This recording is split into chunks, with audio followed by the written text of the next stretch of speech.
Muy buenas a todos y todas, ¿qué tal? ¿Cómo estáis? Soy Javier Echeverry, soy inversor, trader, analista de mercados profesional y estoy aquí para acompañarte en este cierre de Wall Street.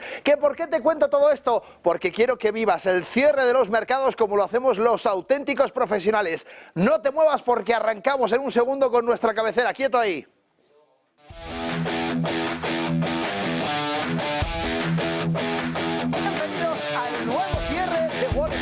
Un programa donde vamos a tener el avance de las claves de José Antonio Bittner y donde la verdad y el rigor van a ser la clave de todo el programa.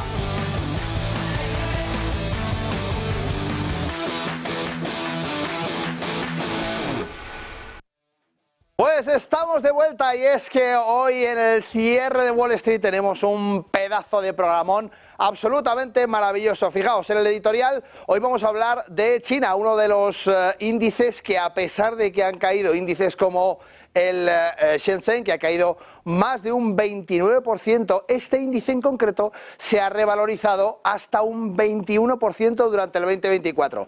¿Quieres saber de qué activo estoy hablando? Pues quieto ahí, no te muevas porque te lo voy a contar en 2 minutos.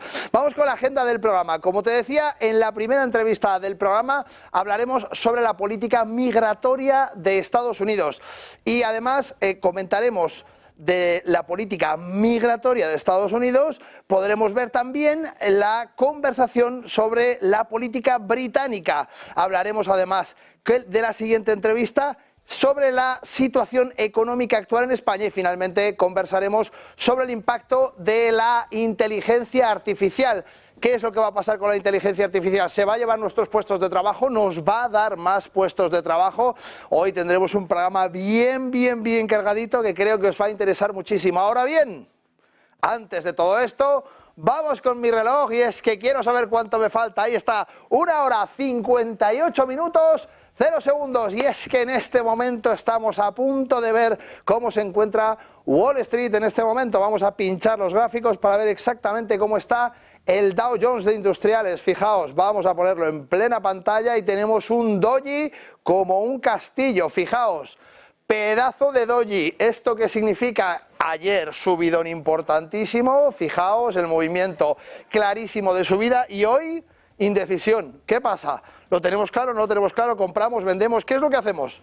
Indecisión. Eso es lo que nos dice el doji que estamos viendo en pantalla. Y en concreto se nos sitúa el Dow Jones en un 0,5% de caída. Por eso es de color rojo. Este doji que todavía está formándose y que forma parte de la vela de hoy, aún nos está diciendo qué es lo que está pasando. Bueno, de momento dejamos el doji ahí. Vamos a ver el SP500. Sí, la figura es bien distinta. Javier, también es un doji. Bien.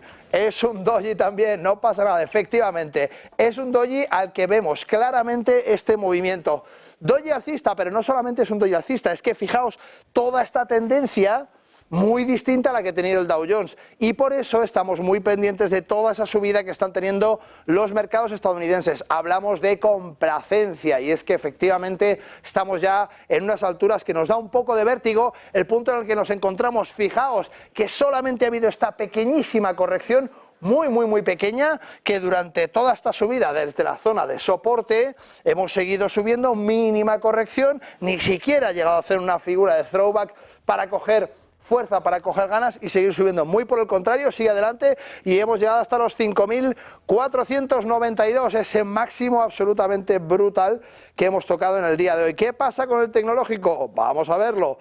Y en el tecnológico nos encontramos una mínima corrección del 0,10%, fijaos. Nada, otro doji, doji y doji. ¿Qué significa esto? Indecisión, indecisión e indecisión. En los 3 principales índices de Estados Unidos, la palabra es indecisión. No lo tenemos muy claro. Oferta y demanda se dan en la mano, se pegan el pulso, no saben muy bien qué hacer y como no saben muy bien qué hacer, lo que nos encontramos es justamente eso. Las figuras de doji, con un poquito de subida, con un poquito de caída, pero al fin y al cabo es lo que estamos viendo.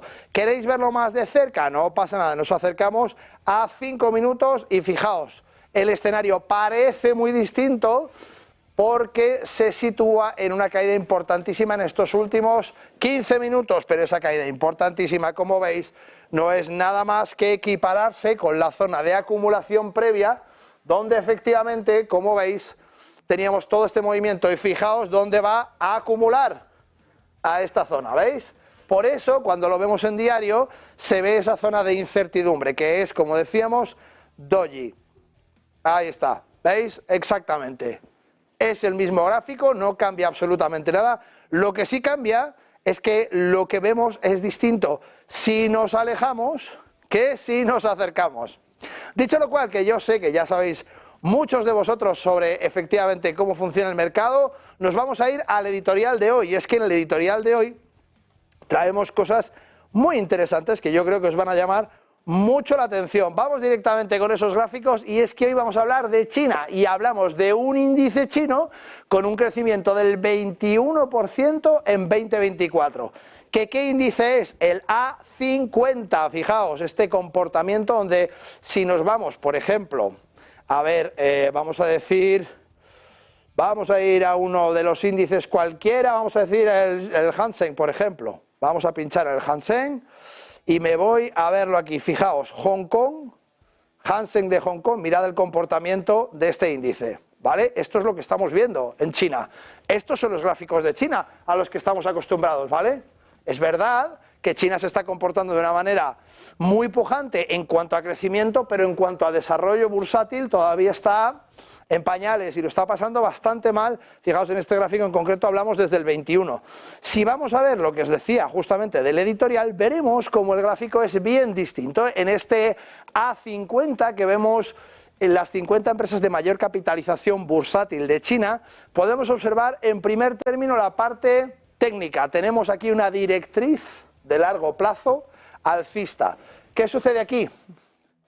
Claramente se rompe, esta directriz se rompe y hace un amago de hacer un pullback. No llega a hacer el pullback porque tiene esta zona de soporte que se convierte en resistencia y empieza a caer.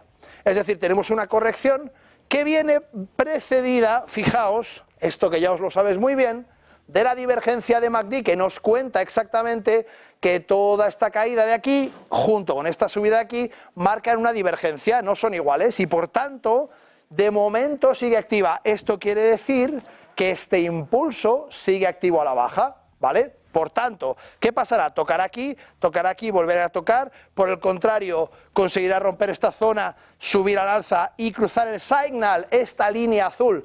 Esta de aquí, que es exactamente la línea de divergencia, es esta en el indicador. No lo sabemos, pero lo que sí sabemos es que técnicamente tenemos una imagen bien distinta a lo que hemos visto anteriormente. Fijaos, como decía, nos vamos a este reflejo de las 50 mayores empresas chinas que cotizan en bolsa. Analizamos un poco el contexto macroeconómico de China y las perspectivas futuras comparando la capitalización de las empresas del China A50 con el stock 600. Y me diréis, hombre Javier, 50 empresas contra 600 no parece muy justo, pero estamos hablando de un muestreo de lo que es China, con esas 50 empresas, y de un muestreo de lo que es Europa, que en este caso lo podríamos haber hecho perfectamente con el DAX 40 y estaríamos más próximo, pero el DAX 40 representa menos a Europa de lo que lo hace el Eurostoxx 600. Ahora os desgranaré un poco más de información sobre esto y veréis cómo lo vais a entender el porqué. Como decía, efectivamente, si vemos el impacto de la economía en el índice A50 y nos retrotraemos 20 años, lo que sí que vamos a ver es que China estaba en pleno auge económico.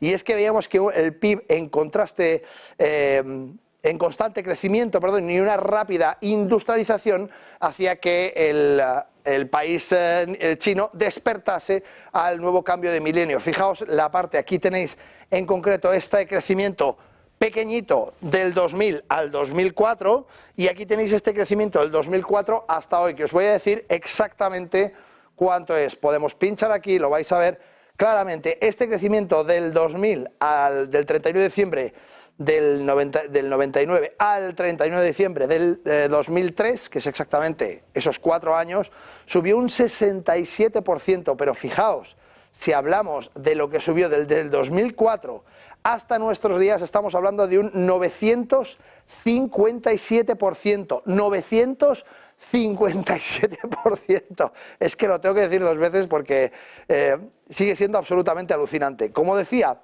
esto significa un crecimiento sostenido en los últimos 20 años, es decir, una media, pero es un crecimiento sostenido, de un 47,85% anual durante los últimos 20 años. ¿Recordáis cuáles son las expectativas de crecimiento de Europa, de Estados Unidos? Muy distinto, ¿verdad? Cambia mucho el juego. Estamos hablando de expectativas de crecimiento. En Francia, por ejemplo, empezamos el año con 1,4, luego pasamos al 1, ahora está en 0,7. Francia, segunda economía más importante de Europa. Solo como dato, para que pongáis un poco de contexto, porque los datos sin contexto son muy difíciles de comprender y por eso yo me esfuerzo siempre en traeros un poco de contexto. Decimos 47,85% sostenido en los últimos 20 años. Absolutamente alucinante. Vale, hagamos lo mismo con, en este caso, con la economía del Eurostoxx 600 y hablamos justamente de ese crecimiento que ponemos aquí en grande en pantalla, que podéis ver justamente la misma época, si os fijáis, el 31 de diciembre del 2003 hasta incluso el inicio del 2022. He sido un poquito benévolo, no he cogido ese recorte anterior en cuanto al crecimiento, hablamos de PIB, Producto Interior Bruto, ¿vale? Estamos hablando de un 64,92% en los últimos 20 años. ¿Qué significa eso? Pues básicamente significa un 3,24%, que está muy bien, que ojalá lo cogiéramos este año. Maravilloso, sería fantástico, que ojalá lo hubiéramos cogido el año anterior y que ojalá lo cojamos en 2025, que no lo vamos a coger tampoco ni de lejos. Lo que sí que sabemos es que hay mucha diferencia entre este 3,24 los últimos 20 años y este 47,85 los últimos 20 años. Nada que ver. Hablemos de la situación actual, y es que China es ahora la segunda economía más grande del mundo, destacándose en tecnología e innovación, es algo que todos sabemos, pero no ha sido gratis. Como digo, afronta unos cuantos desafíos a futuro. Desafíos estructurales. Fijaos, vamos a darle un poco una idea de cómo la estructura de China ahora se encuentra en una diatriba que antes no tenía. Vamos a ello. Parte de su crecimiento aperturista se ha realizado usando el modelo occidental de crecimiento mediante inmobiliaria, así como pasando de ser consumidor a fabricante para el mundo entero. Y es que nadie dice que el crecimiento de un país milenario como China haya sido el más adecuado en términos de largo plazo, algo en lo que los chinos son realmente muy buenos, sino que muy al contrario han corrido más que nunca y eso las ha dejado varios fiascos como el de Evergrande y algunos más que han afectado a millones de inversionistas. Es decir, si por algo se caracteriza a China, haciendo un poco esta reflexión, es que son jugadores de largo plazo, siempre os lo digo. Los chinos trabajan muy bien a medio y largo plazo, planean muy bien. Es una cultura milenaria que tiene costumbre de esa visión largoplacista. ¿Qué ha pasado en la apertura de estos últimos 20 años? Pues que esa visión largoplacista la han intentado bajar al terreno occidental, como os digo, a través de inmobiliaria y a través de otro tipo de posiciones aperturistas que les han dado un crecimiento absolutamente brutal, pero que, como digo, efectivamente no es gratis. Por si fuera poco, además, China enfrenta problemas como una población envejecida.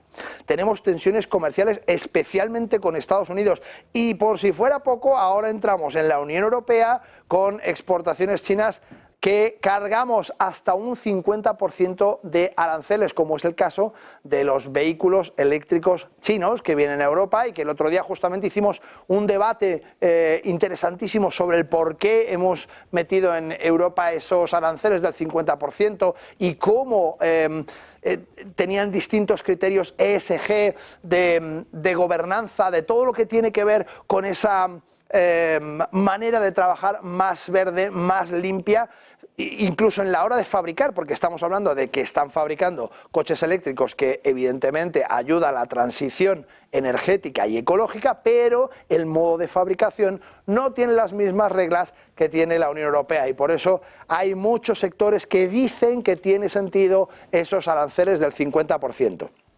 En mi caso, yo creo que habría que alinearse un poquito más con un productor tan potente y con una potencia, la segunda del mundo, tan potente, para trabajar con China directamente en perspectivas futuras. Y si hablamos de perspectivas futuras, tenemos que hablar exactamente de la transición económica, de su modelo de importación de bienes y materias primas para abastecer su consumo hacia una economía basada en servicios y consumo interno. China necesita reactivar su consumo interno para no caer en ningún tipo de dependencia y generar una base económica que no se diluya en deuda y comercio exterior, como sucede con los comercios exteriores que están sujetos a la divisa extranjera. Si China no quiere que le pase eso, tiene que reactivar el consumo interno y cambiar un poco esa política inicial de compra de materias primas para abastecerse a generar ellos mismos esas materias primas y ese consumo interno, como digo, que es verdaderamente lo que puede hacer de China un país sostenible en términos económicos. Si hablamos de liderazgo global, fijaos que os he hecho una crónica bastante extensa. China busca aumentar su influencia en la gobernanza global a través de iniciativas estratégicas como la Franja y la Ruta, Belt and Road Initiative. Este ambicioso proyecto de infraestructura y de desarrollo conecta a China con múltiples países de Asia, Europa y África, fomentando el comercio y la cooperación económica. Además, China está invirtiendo en organizaciones internacionales y estableciendo alianzas estratégicas para reforzar su posición como líder global. Esto ya lo sabemos porque hemos visto un montón de veces en estos últimos años a mandatarios chinos yendo a África, ahora paseándose por Europa. Desde la guerra de Rusia y Ucrania parece que solamente tienen aliados con Rusia, pero no es cierto. La manera un poco de alcanzar ese liderazgo global sigue siendo tender puentes, sigue siendo mover, y hace muy poquito en España ha estado una comisión del gobierno chino y por tanto siguen creciendo esas alianzas también en España, también en Europa. Lo que pasa es que creo que no tenemos del todo claro, como siempre digo, que China es mucho más aliado nuestro que el otro lado, en este caso Estados Unidos, y que además, siendo la segunda potencia mundial, tendremos que llevarnos bien con la primera, la segunda y la tercera, si es que queremos ser competitivos en Europa y que este mundo multipolar tenga un cierto sentido. Seguimos adelante. Si hablamos de desafíos geopolíticos, como digo, las tensiones con Estados Unidos seguirán siendo cruciales y habrá que vigilar muy de cerca si Europa opta por aliarse comercialmente con China o, como parece, seguirá la estela de Estados Unidos en esta guerra arancelaria que tiene poco sentido. Vamos a hablar de la diferencia entre el China A50 y el Eurostoxx 600. Y aunque, como os digo, parece poco comparable, peras con manzanas, lo cierto es que son dos figuras representativas y por tanto vamos a darle el valor que tienen. Compuesto por 50 empresas, las 50 de mayor capitalización en China, hablamos del A50, se centra principalmente en tecnología, finanzas, telecomunicaciones y consumo, y su capitalización ronda unos 3,5 billones de dólares. Si hablamos del Eurostoxx 50, del Eurostoxx 600, perdón, estaríamos hablando de un índice compuesto por las 600 mayores empresas en Europa, pero con un alrededor de 10 billones. Y dices, vale, de 3,5 a 10, pues claro, es más grande. Vale, contad. ¿Cuánta capitalización por empresa? Es muchísimo más pequeño el índice. Como dato os diré que el DAX 40, que es más próximo a la cifra de esas 50 empresas de mayor capitalización, tiene 1,7 billones de dólares en capitalización con respecto a las 3,5 que tiene el A50, por si os sirve un poco de guía, ¿no? Diferencias clave importantísimas: tamaño y diversificación. El Eurostoxx 600 es mayor, tiene mayor capitalización y está más diversificado. Es algo que los inversores tenemos que tener en cuenta cuando invertimos, en el modo en el que diversificamos nuestras inversiones, ¿vale? En cuanto a crecimiento y estabilidad, las empresas de China muestran un potencial de crecimiento muchísimo más alto. Recordad lo que hemos dicho al principio, me voy para arriba, fijaos, estamos hablando nada más y nada menos que de un 957%, es decir, de un 47,85% con respecto a un 64,92%, es decir, un 3,24%, bien distinto. Y es que al final, como decimos, tiene una un potencial de crecimiento mucho más alto, especialmente en todo lo que tiene que ver con tecnología y con comunicaciones. Mientras que las acciones del Eurostoxx 600 generalmente son más estables y más maduras, reflejando la diversidad y estabilidad económica de Europa.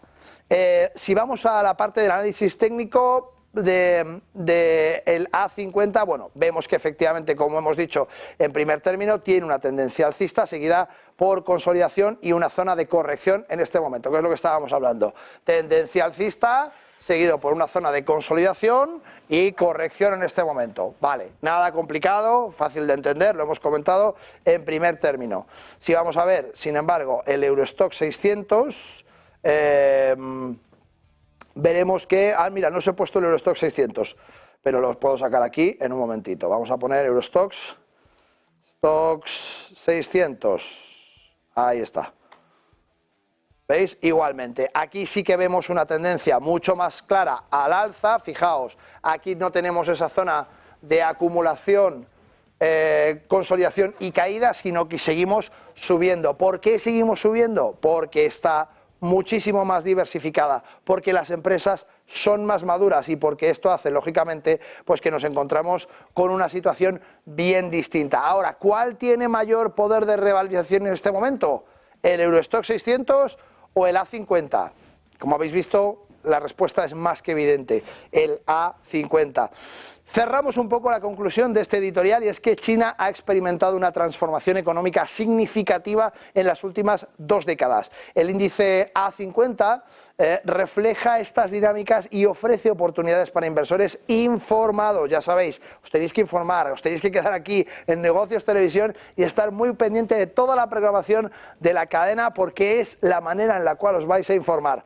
Evidentemente, comparando el Eurostoxx 600 con el China A50, presenta empresas con mayor potencial de crecimiento en sectores clave, aunque con mayor volatilidad, ¿vale? Importante, tened esto en cuenta. Mantente al tanto de las políticas gubernamentales y las relaciones comerciales para ajustar tu estrategia de inversión. ¿Qué opinas? ¿Cuál es tu idea? ¿Qué te parece? Pues lo comentamos como siempre a través de TradingView, ya sabes que ahí tienes los artículos, me puedes escribir y comentarme lo que quieras. Y yo que ya he terminado esta parte editorial, que espero que te haya gustado mucho y que efectivamente entendemos que es muy necesaria para poder hablar de cómo se comporta China, de cómo se comporta Europa, de cuáles son los riesgos que afrontamos en una parte del mundo y en la otra, nos vamos a ir 2 minutitos a publicidad y venimos con la primera entrevista, que hoy también hay programón bueno.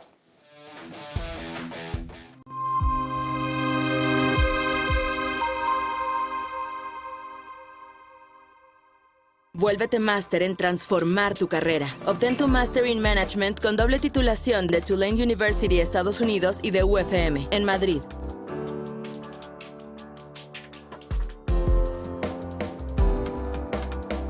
Open Call 2024.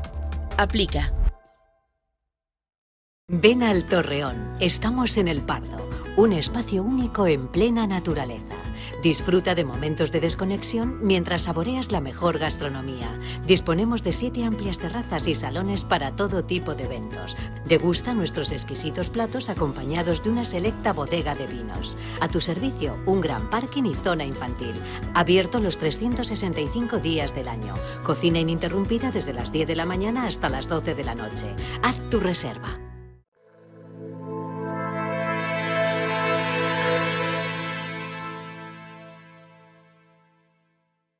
¿Cuántas veces has dicho, aquí hay más de lo que nos están diciendo? ¿Cuántas veces has visto que lo que te están poniendo como fotografía principal para mirar la actualidad está con tonitos oscuros en algún lado que no terminas de descifrar? ¿Cuántas veces miras alrededor y dices, aquí hay más información de la que de verdad nos están dando? Ese es el objetivo de lo que la economía esconde. Un libro para intentar ver todos los detalles, todos los matices, todos los colores. Todo lo que está oculto detrás de la fotografía, todo lo que nos dicen pero no nos están diciendo, y todo aquello que necesitas para tener una fotografía global de lo que de verdad quienes mandan están queriendo hacer, pero tú no tienes toda la información para ello.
Pues estamos de vuelta y es que este es el nuevo cierre de Wall Street donde contamos un montón de cosas. Hemos estado hablando de cómo los distintos índices tienen distintas capitalizaciones de mercado, cómo se comportan, cuáles son los retos que afrontan y desde luego retos afronta Estados Unidos y no pocos. Y para hablar de ellos tenemos a José Antonio Gurpegui, catedrático de estudios norteamericanos en la Universidad de Alcalá. Bienvenido, José Antonio, ¿qué tal? ¿Cómo estás? Muy bien, todo muy bien. Fenomenal, pues nada, un placer recibirte. José Antonio es reconocido experto en política norteamericana, ha publicado numerosos artículos y libros sobre las relaciones entre Estados Unidos y España y me gustaría que entráramos un poco con la noticia bomba que hemos visto la semana pasada, incluso algunos coletazos por parte del señor Trump esta semana, en la que, bueno, parece ser que esa política migratoria era la punta de lanza en la que basa su speech más duro, ¿no?, con respecto a lo que quiere hacer. Decía el señor Trump que si salía el primer día de mandato iba a hacer la deportación más grande que haya visto jamás la historia de Estados Unidos. Ya sabemos que este señor es un poquito grandilocuente, pero vamos a ver qué es lo que opina José Antonio. Sí, pues bueno, yo también escuché obviamente la noticia, ¿no? Tanto énfasis, ¿no?, en que en mi primer día de mandato haré la mayor deportación, como si eso fuera algo tan sencillo, ¿no? Es bastante más complejo y bueno, los Estados Unidos todavía tienen leyes. La voluntad de un presidente no es como la de los antiguos Césares, ni mucho menos. Incluso los Césares tenían su Senado, ¿no? Pero bueno, lo importante y la sustancia, ¿no?, de todo ello es que la inmigración va a ser uno de los puntos fundamentales en la campaña electoral, como ya se veía que iba a ser, ¿no? Los dos puntos, desde mi punto de vista, que iban a ser los más candentes eran el de la migración y el de las energías, ¿no? Las energías renovables, más defendidas por el actual presidente, versus o contrapuestas a lo que serían las energías tradicionales, que son las que defiende Trump. Ese mismo día también dijo, el primer día se va a empezar también a perforar, fue también otra de las cosas que dijo junto con la de la inmigración, ¿no? Y son los dos puntos que serán caballo de batalla, sin olvidar dos acontecimientos que también entiendo que van a ser de primerísima orden, como son en las dos guerras, ¿no?, tanto la de Gaza como la de Ucrania. Me gustaría que me contaras un poco qué cambios realmente significativos ha implementado Biden en comparación con la administración anterior. Es decir, anteriormente estaba Trump, entró Biden, hizo unos cuantos cambios y supusieron realmente un impacto dentro de la política en Estados Unidos con un cambio de dirección radical. Cuéntame un poco qué... Bueno, yo creo que el cambio, tal vez el cambio más radical sea el que... Si no más radical, sí el más llamativo o el más significativo, no es el que está proponiendo con estas medidas recientes. En cierta forma, lo que está haciendo es dar una de cal y otra de arena, porque recordemos que la semana pasada o hace 10 días también promulgó una serie de medidas de deportaciones rápidas cuando el número de inmigrantes superara los 2.000 inmigrantes sin papeles o de solicitudes de exilio político, ¿no? Superar las 2.500 al día. Estábamos entonces, cuando él lo promulgó, en torno a las 3.200, 3.500, ¿no? Entonces, bueno, pues ahí promulgó toda una serie de medidas de devolución rápida de inmigrantes que fueron muy impopulares en su partido y entonces ahora, digamos que nos da la de cal, ¿no? Esta nueva medida que se asemeja en cierta forma al antiguo DACA, que probablemente, creo que fue por el año 2012, si mal no recuerdo, me parece que fue en el 2012, la antigua DACA que, con los Dreamers, los famosos soñadores en la política de Obama, ¿no? Lo que él está proponiendo ahora es que aquellas personas que estén casados con algún americano o americana y que lleven 10 años de residencia en Estados Unidos, que lleven no de residencia porque no tienen residencia, 10 años viviendo en Estados Unidos, pues que puedan tener acceso a la famosa Green Card, que es una especie de salvoconducto pues para conseguir trabajo y conseguir y ser, hombre, no considerado ciudadano norteamericano porque no puedes votar, pero sí tienes ya un estatus legal, ¿no? No puede, la migra no puede tocarte, ¿no? Se supone que hay unos 500.000 hispanos en esta situación, 500.000 personas de origen hispano en esta situación, o que pudieran acogerse a esta nueva normativa que tiene que aprobarse, ¿no? Esto ha sido simplemente el anuncio. Y también hay no sé si llamarlo residuo o fleco de unos 50.000 casos también que serían legalizados de alguna forma, que son aquellos jóvenes que pasaron, o mejor dicho, los hijastros de esos matrimonios, ¿no? Que se estiman unos 50.000. En total, en torno a las 550.000 personas que se regularizarían. Es una cifra pues bastante similar o muy próxima a la que consiguió Barack Obama con el famoso DACA, creo recordar que del 2012 o 2009, por ahí, en torno al 2010, ¿no? Probablemente hay algo que evidentemente dentro de estas elecciones tan polarizadas, decía, lo hemos comentado en infinidad de ocasiones, Ray Dalio, que había una sociedad tremendamente polarizada, incluso al borde de la guerra civil, hasta con una posibilidad del 60%, decía Ray Dalio, un poco agorero, me parece un poco quizá complicado esas declaraciones por parte de Ray Dalio, pero sí que es algo evidente que la política de inmigración realmente toca un poco a esas dos patas de la sociedad estadounidense. Y es que, como bien decías, justamente Biden había implementado una nueva política en la cual iba a contratar, decía, 1.000 y pico jueces y 1.000 y pico agentes más, para que, decía textualmente, los casos de deportación no tardaran 6 años, sino que tardasen 6 meses. Nos decía el otro día en un discurso justamente que retransmitíamos aquí en Negocios Televisión. Digamos que está siendo un poco un elemento principal dentro de la campaña de ambos partidos.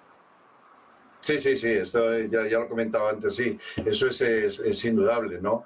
La migración va a jugar una baza muy importante. Yo estoy empezando ya a mirar, por ejemplo, a propósito de esta nueva normativa, ¿no?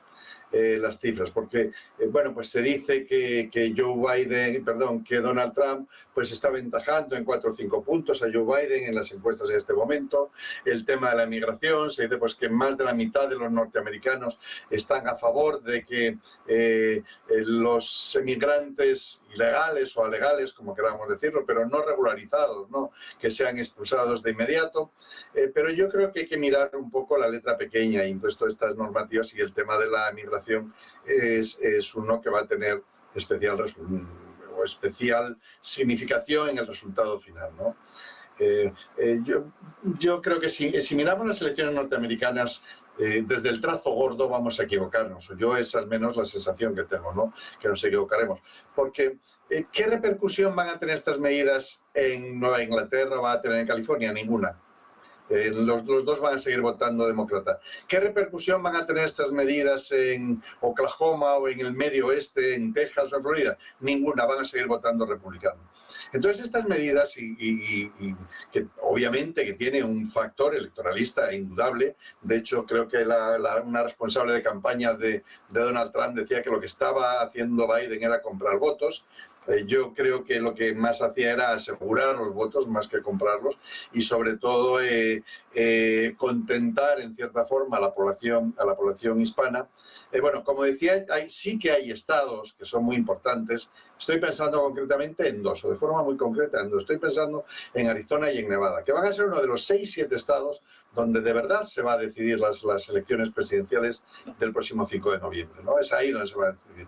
Claro, esta medida pues va, lo interpreto, mi lectura de esta medida tiene que ver con congraciarse con los votantes hispanos, fundamentalmente de estos 2 estados, repito, Arizona y Nevada, que son un porcentaje muy alto, superior al 25, al 30%, y que puede ser ese voto el que haga decantarse el estado a un lado u otro, que se decante por rojo o por azul o por republicano o por demócrata, ¿no?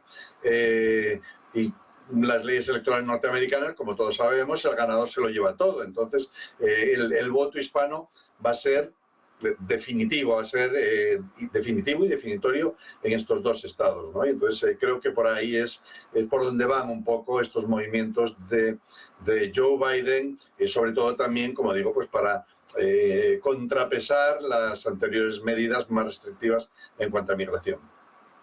Pues te doy las gracias por habernos acompañado hoy. Justamente, perdóname que te corte, pero la actualidad manda y tenemos que dar paso a un directo de la señora Karine Jean-Pierre, que como sabes es secretaria de prensa de la Casa Blanca, que está ahora mismo saliendo ese directo, así que te emplazo en otra ocasión para que podamos charlar y comentar un poquito más en profundidad. Muchísimas gracias, José Antonio Gurpegui, catedrático de Estudios Norteamericanos de la Universidad de Alcalá. Gracias.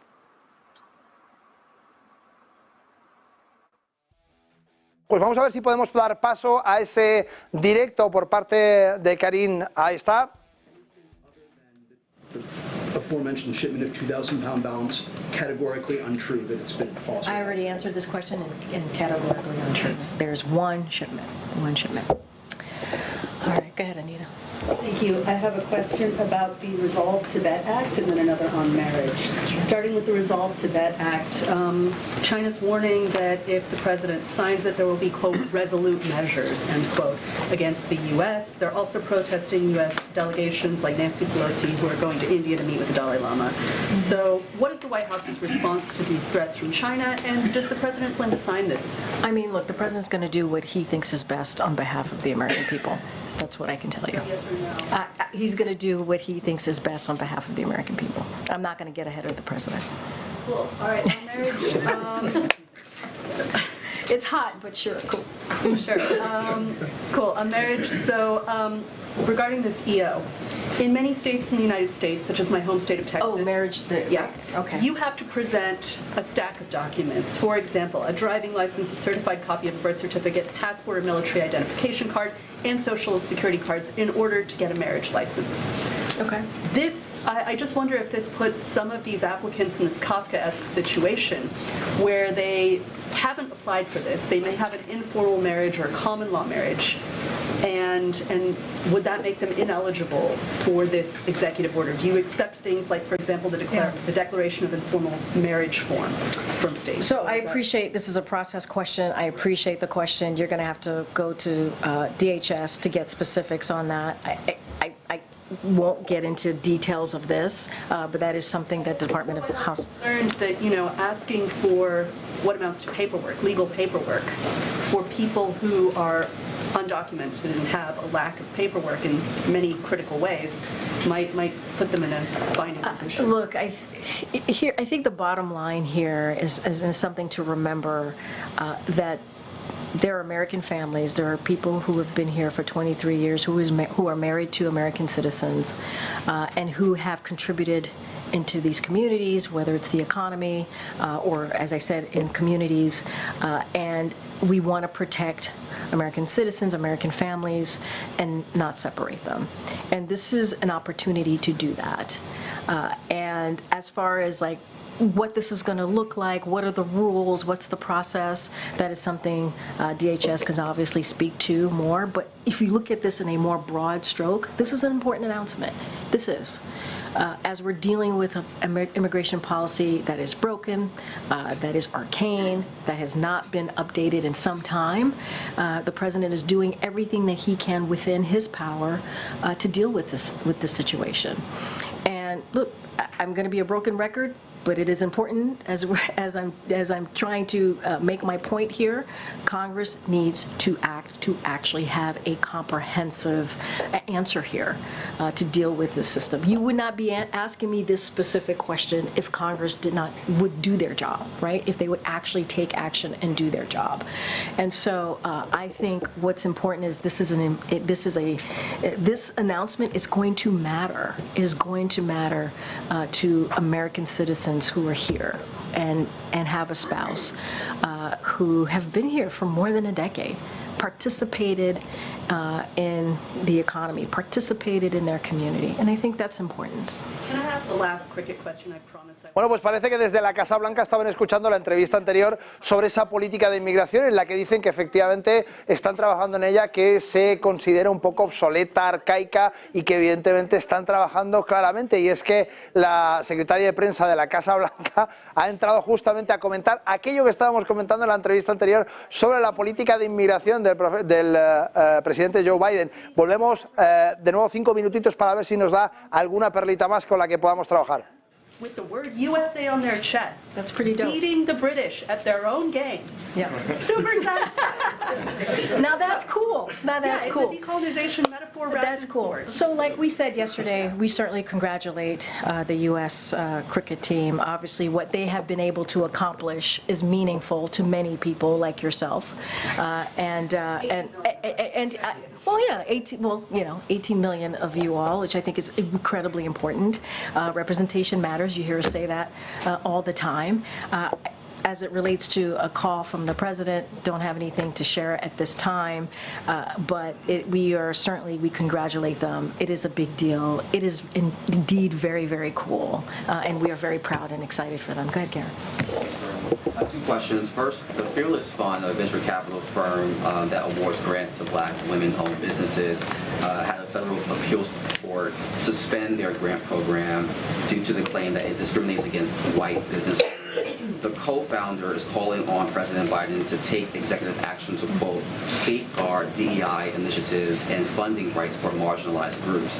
Similarly, the Leadership Conference on Civil and Human Rights sent a letter to the president today asking for him to, given these collective, asking to promote, protect, and expand programs that lead to diversity, equity, inclusion, and accessibility. Given these concerns, does the White House believe it is doing all it can to protect diversity, equity, and inclusion? Yeah, so I'm going to be really mindful here. It's an ongoing litigation, so I don't want to speak to it directly, don't have any news to make, obviously, on any executive action. But this is kind of, in line to what I was just saying to Anita about how important for representation and how that matters. And the president always says diversity is one of our greatest strengths here in this country. It kind of really goes in line with many of the themes of today. And we talk about immigration, or we talk about keeping talent and strengthening our community. It's all in line. And so what I will say more broadly is under this administration, we're achieving the fastest creation of Black-owned business than we've seen in 25 years. I think it's about 18 million new applications in small business since this administration started.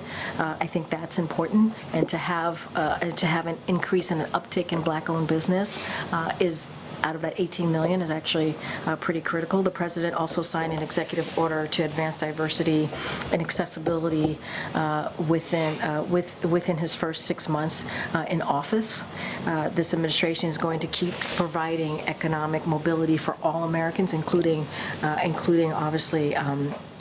Bueno, pues ahí teníamos justamente a Karine Jean-Pierre, que nos explicaba un poco toda esa política de inmigración y que va a entrar mucho más allá. ¿Que estáis interesados en seguir claramente esto? Para todos aquellos que estéis viendo Negocios Televisión desde YouTube, tenéis que saber que tenemos un paralelo en directo con toda la conferencia de prensa que podéis seguir y que efectivamente vais a poder conocer de primera mano justamente el tema que estábamos hablando en la entrevista anterior. En este caso concreto, nosotros nos vamos a publicidad, estamos 2 minutitos y volvemos enseguida, porque el siguiente tema también va de política, pero en este caso del Reino Unido. Quietos ahí todo el mundo, que en el Reino Unido está la cosita, pero fina.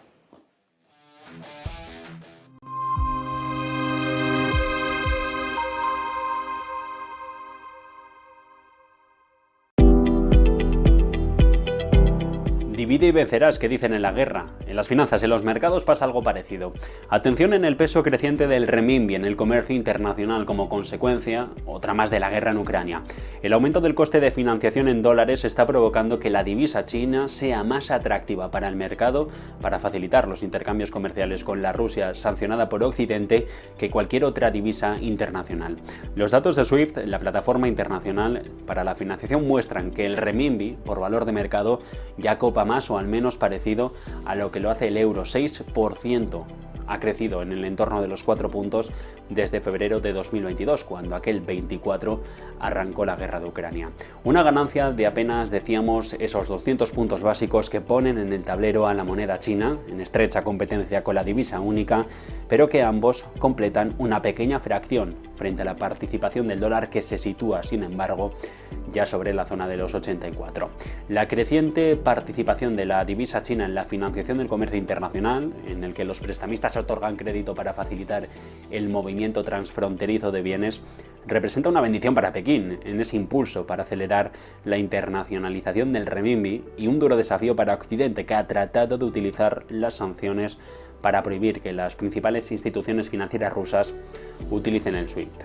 El Banco Popular de China ha llevado a cabo hasta ahora una campaña concertada de internacionalización en años previos, hasta agosto del 2015, cuando la devaluación provocó una grave fuga de capitales. Esto obligó al Banco Central a cambiar de rumbo, a imponer controles de capital y a promover el uso de la moneda global de una manera draconiana. El último ascenso del renminbi no ha sido igualado, en todo caso, por un mayor uso de los pagos internacionales en SWIFT, que se han estancado en alrededor del 2% del total mundial. Sin embargo, fuera del SWIFT, Rusia tiene acceso al sistema de pagos interbancario transfronterizo, el chino CIPS. Apuntar que el año pasado el comercio bilateral entre los dos países aumentó a un récord de 185.000 millones y que las empresas rusas han pagado ya la mayoría de los productos chinos en renminbi. Los acuerdos totales se han incrementado en el entorno de los 21 puntos porcentuales. Sin embargo, y a la luz de los estrictos controles de capital, pocos expertos esperan que el renminbi se dispare rápidamente en las filas de monedas de pagos internacionales.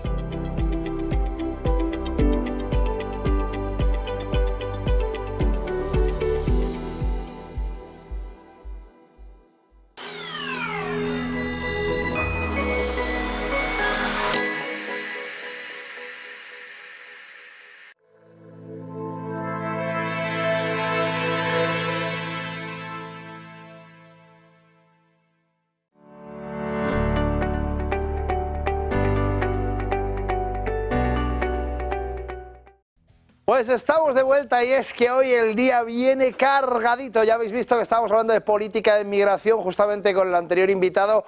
Abre la Casa Blanca esa conferencia de prensa en la que hablan exactamente de inmigración y todo lo que estaba pasando, y a continuación vamos a hablar justamente de política británica, como decimos, esas elecciones adelantadas que por parte de Rishi Sunak ha propuesto y que, bueno, tienen desde luego un bullir importante. Para hablarnos de todo esto vamos a hablar con Mark Wickman-Jones, profesor de Ciencias Políticas en la Universidad de Bristol. Mark, good afternoon. Thank you for being here today. Buenas tardes. Pues como decía Mark, ex experto en política británica comparada, autor de varios libros sobre política británica, y me gustaría entrar directamente en materia, Mark, y preguntarte cómo ha evolucionado la política británica desde el Brexit. How the British politics evolved since Brexit. What happens? Bien, después del Brexit tuvimos un periodo de caos y de intentar organizar nuestras ideas, y parece que los del Partido Conservador iban a estar en el poder durante un largo plazo, pero ahora están padeciendo, mientras que laboristas pueden que lleguen ahora a tomar el mandato, porque parece que los conservadores no van liderando. Pues los conservadores efectivamente parece ser que no van liberando, y hacíamos un poco esta pregunta para entrar un poco en materia, para entender cuál es la situación actual del Brexit, pero es importante entender qué impacto ha tenido la gestión del COVID-2019 en la popularidad del gobierno actual. I would like to ask you what's the impact that has been handling of COVID-19 had on the current government's popularity?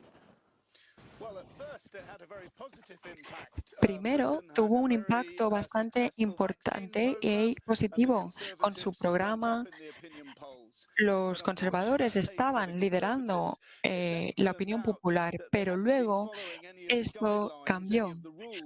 Las pautas y las normativas que impusieron en el país no fueron muy populares y luego los escándalos como las fiestas en el gobierno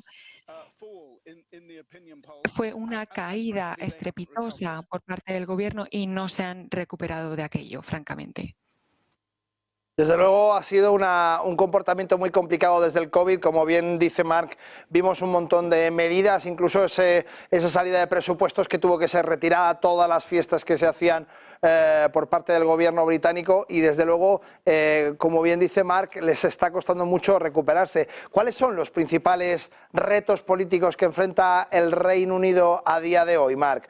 What are the main political challenges that UK is facing today?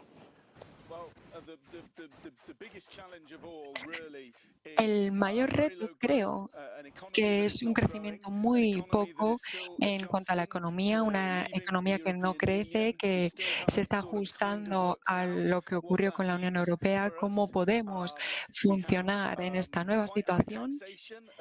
Tenemos unos impuestos muy elevados debido a los gastos públicos y también de la crisis del COVID y otros problemas. Entonces, todo esto no se ha solucionado y no se sabe exactamente cuál es el camino que vamos a tomar para seguir, cuánto va a ser el gasto público, cómo vamos a financiarlo. Estas preguntas son lo más importante que tenemos sobre la mesa y ninguna de las políticas tienen unas respuestas claras al respecto. Efectivamente, no parece que ninguna de las políticas esté respondiendo justamente a esos retos, como dice Mark, y por tanto, ¿cuáles son los insights que se viven desde el Reino Unido? ¿Qué podemos determinar de esa indecisión tan importante? What are the main trends that you're feeling from the UK? What are because effectively there's no anything that has been solved, as you have just said. So what are the insights now? From your perspectives?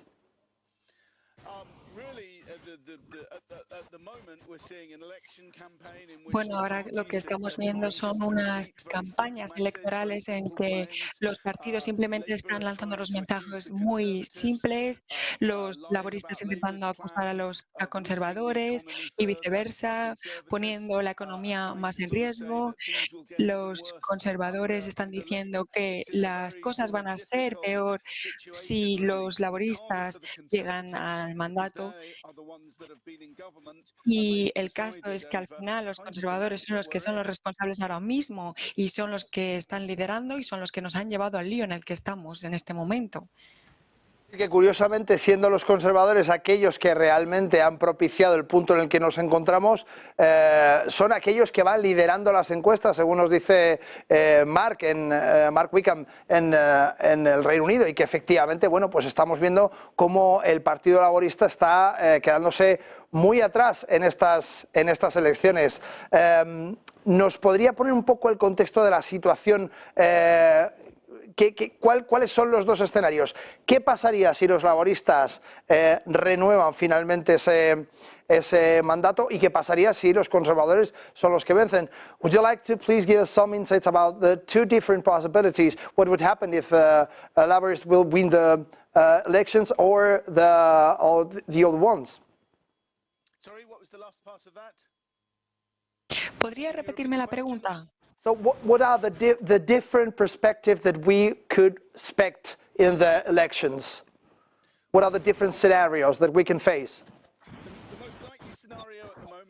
Lo más probable es que los laboristas vuelvan al poder con una mayoría y formarán un gobierno. Esto marcará la diferencia en cuanto a las políticas. No será una diferencia radical, será más en cuanto a los impuestos, pero será más o menos igual. Habrá más compromiso con el cambio climático y la emergencia al respecto. También una transición a la energía verde y intentaremos que se estimule a la economía. Quizá también hay algunos cambios de políticas en cuanto a los precios y en las zonas más rurales. Y ahora el plan actual de los solicitantes de asilo en Ruanda, por ejemplo, no tendría lugar. Los laboristas intentarían también, por su parte, tener unas mejores relaciones con la Unión Europea. Esa era exactamente mi última pregunta. Hay muchas voces que empiezan a contar que efectivamente el Reino Unido parece querer acercarse de nuevo a la Unión Europea. ¿Qué hay de cierto un poco en esta postura? There are so many voices that are saying that different factions of the society would like to approach to the Europe once again. What are your perspective? What do you think about that?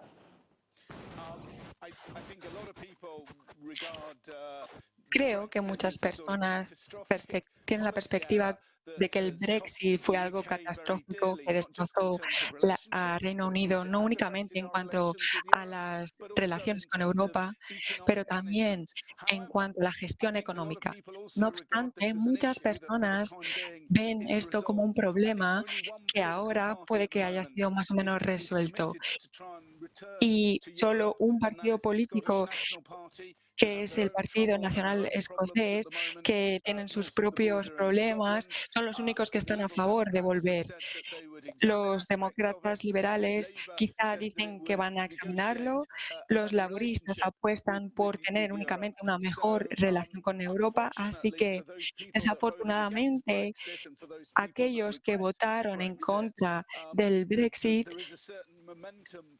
hay una especie de inercia después de esta decisión que parece que no se va a revertir por el momento.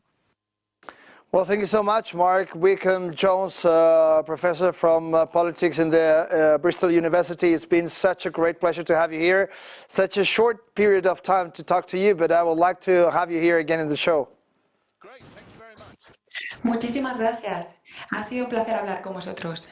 Pues nosotros seguimos, gracias a esta entrevista interesantísima sobre la situación actual en el Reino Unido, muy compleja, como veis, y con mucha más miga. Necesitamos un poco más de tiempo para desentrañar qué es lo que pasa, así es que entraremos más adelante en otros programas también en esta casuística. Hay mucho que contar todavía del Reino Unido, siguen las elecciones adelante y vamos a ver muchas cosas por delante. Nosotros nos vamos 2 minutos a publicidad y volvemos enseguida, así que no os mováis ninguno.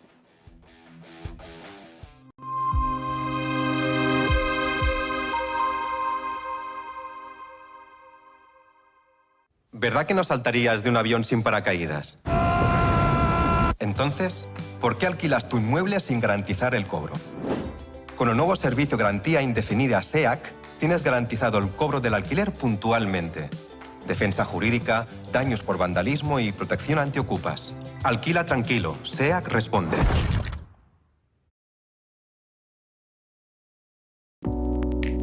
Creemos que la sociedad actual necesita más arte y más color. Le da a la gente la oportunidad de asimilar diferentes perspectivas. Es realmente un placer pintar este cuadro, porque es una hermosa imagen para comenzar. Lo último que pintaremos es el auricular en vez del pendiente. Using a classic and merging it with modern. This is very provoking.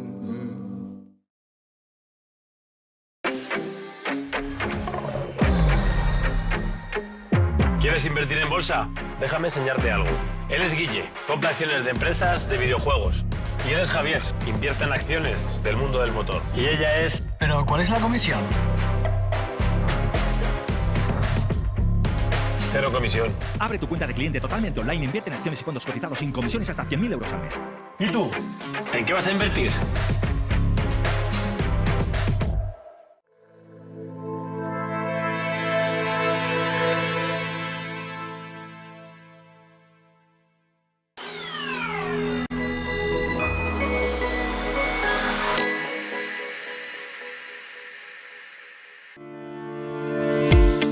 Telefónica, una de las compañías más emblemáticas del mercado español, está de aniversario. Cumple 100 años. Fue el 19 de abril de 1924 cuando se constituyó la Compañía Telefónica Nacional de España, conocida por sus siglas CTNE. Fue la semilla y el origen de Telefónica y desde aquel día su historia se escribe en paralelo al desarrollo de las comunicaciones y la economía en España. Una historia que abarca desde el despliegue de la infraestructura de cobre para llevar la voz a los hogares españoles, los teléfonos fijos, las cabinas, telefonía móvil digital, ADSL o fibra. En el momento de su creación, la compañía Telefónica estaba representada por 2.000 acciones de 500 pesetas de valor nominal y prestaba el servicio telefónico. La empresa estadounidense ITT era su principal accionista.